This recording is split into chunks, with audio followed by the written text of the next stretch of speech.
Hvaljen Isus. Draga braćo i sestre, pomolimo se za naša stopala. Neka nas Gospodin Isus Krist ozdravi od svake bolesti stopala. Pomolimo se. U ime Oca i Sina i Duha Svetoga. Veliki, sveti, tajni Bože, izvore postojanja i života. Danas ti želim kao svoj prinos prikazati svoja stopala.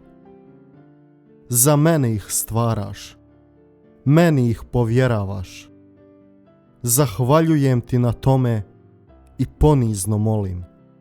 Blagoslovi ova moja stopala. Ti sve znaš, Gospodine Isuse Kriste. Tebi je znano da žarko želim tvojim stopama ići.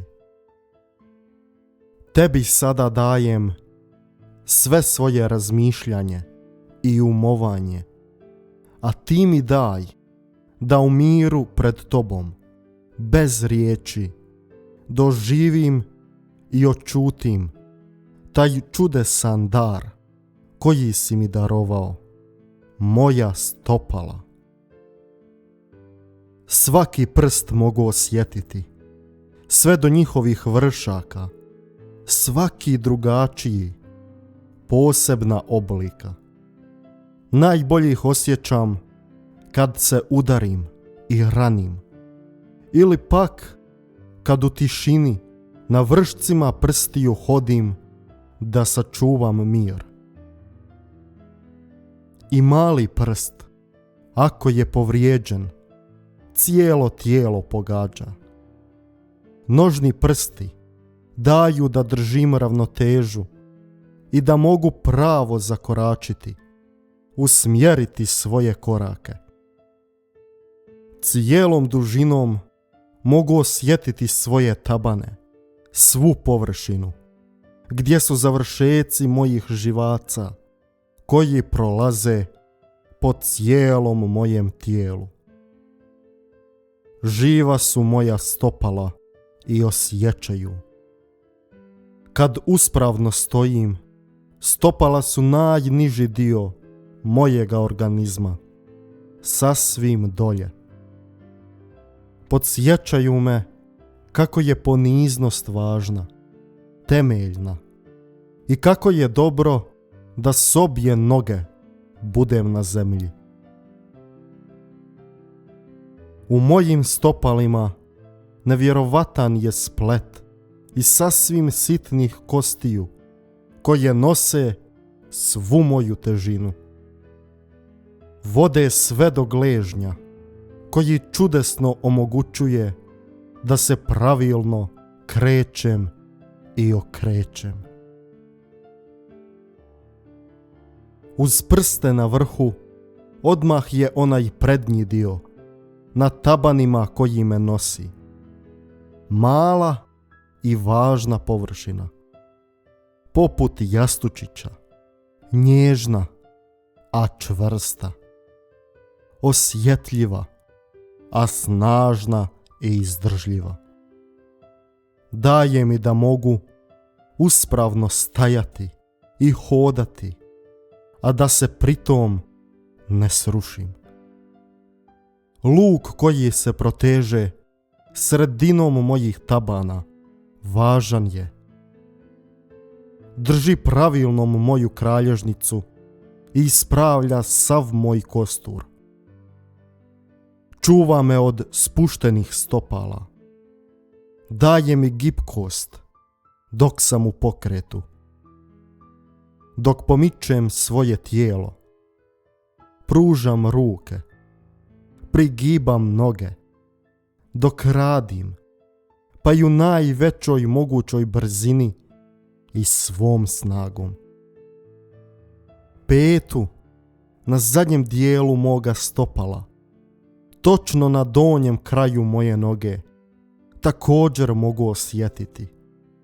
Osobito kad zaboli i kad je pretrpjela mukli, tupi udarac. Čudesna je peta, ispunjena krupnim i sitnim dijelićima. Snažno nosi svu težinu i visinu mojega tijela. Jedar je, pouzdan oslonac, a opet tako nježna i ranjiva. Dok pred tobom, Gospodine Isuse Kriste, stvoritelju moj, pažljivo nastojim osjetiti svaki dijelić svojih stopala, pamtim kako su tvoje noge strašnim čavlom bile pribijene na križ, raskrvarene, bez milosti probodene i potom mrtve u grob položene. Danas te molim, daj da u svojim stopalima osjetim kako si to ti u treći dan opet slavno ustao i svojim svetim stopama zakoračio iz grobne tame u svjetlo novog jutra. Uskrsnim, pravim ljudskim stopalima hodio si po svježem zelenilu vrta u kojemu je bio tvoj grob. Hodao si opet po ovoj zemlji, po ovom zemaljskom prahu, kad si došao u susret ženama koje su išle na groblje pomazati tijelo ljubljenoga pokojnika. Ovo su moja stopala, Gospodine Isuse Kriste, stvoritelju moj, sine blažene djevice Marije, ti si mi ih dao, tebi ih prikazujem, tebi ih posvećujem. Amen. Slava Otcu i Sinu i Duhu Svetom, kako bijaše na početku, tako i sada i vazda i u vijeke vjekova. Amen. Draga braćo i sestre, Bog vas blagoslovio i ozdravio vas od svake bolesti stopala. Amen.